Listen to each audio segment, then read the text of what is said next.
Hello guys, this is the first point in chapter 3, which is point 3.1. This point states the following. You can use Newton's laws and the formula F equals to ma to solve problems involving force and acceleration. So Newton's laws that formulate the dynamic relations between forces and the motion of particles moving in a straight line are the basic laws to be used in solving problems involving forces applied on particles and their acceleration.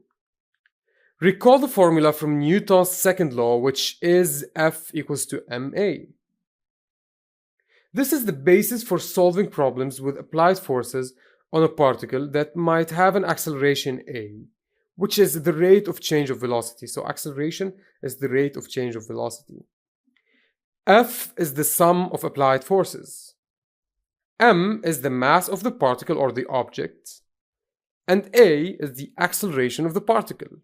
F equals to ma also indicates the directly proportional relation between the net applied force F and the acceleration a for a constant mass m. Then for a constant mass m, the acceleration varies with the net applied force. If F increases, a in turn increases, and if F decreases, a would also decrease.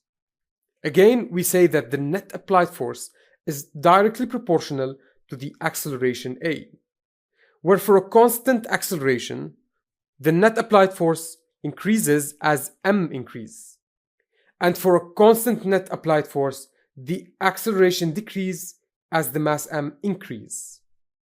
So we shall memorize that F is equal to ma, which is Newton's second law of mechanics. Let's check the unit of the net applied force F. So the metric unit of the mass is kilograms. That's multiplied in this equation by the unit of acceleration, which is meters per second square, or meters multiplied by second to the power minus 2, since it is the rate of change of velocity per second, so it's a meter per second per second. Then the unit of the force is kilogram multiplied by a meter per second square, which is the unit in Newton, where every 1 kilogram multiplied by a meter per second square is equal to 1 Newton, that is designated by the uppercase letter N. Next, we shall go over the different types of forces that may act on an object, whether it is moving or stationary at rest, so that we can analyze its dynamics. Let's consider the following example. This is a tire present on the ground. Its supporting surface, so the ground is the supporting surface of the tire. If the tire is moving forward, then its direction of motion is to the right as shown.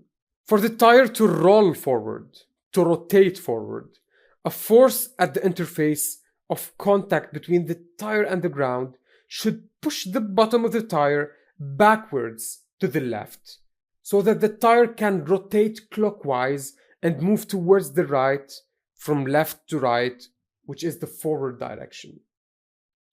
As we see, the tire moving to the right is pushed by the friction force with the ground, acting opposite to the direction of motion. This is true for all objects moving on a rough surface, where a friction force acts opposite to the direction of motion and tries to stop the object from moving. While in the case of a tire or a wheel, it is necessary to rotate the tire by pushing the bottom of the tire in the opposite direction of motion, causing a rotation in the direction of motion. In many problems, however, we may neglect the frictional force between the object sliding on the support, as it may be very small, so friction might be very small, or as we say, would be negligible. Thus, we assume a smooth surface of contact between the object and the supporting surface or plane. So again, frictional force is a force that opposes the motion of an object moving on a rough surface. This means that in the case of two contacting rough surfaces, which are the surface of the object and the surface of the support, friction force exists in the opposite direction of motion, While in the case of smooth bodies, as we have mentioned, say a smooth object and a smooth supporting surface or plane, then friction does not exist and is thus neglected. Then a smooth surface means zero frictional force.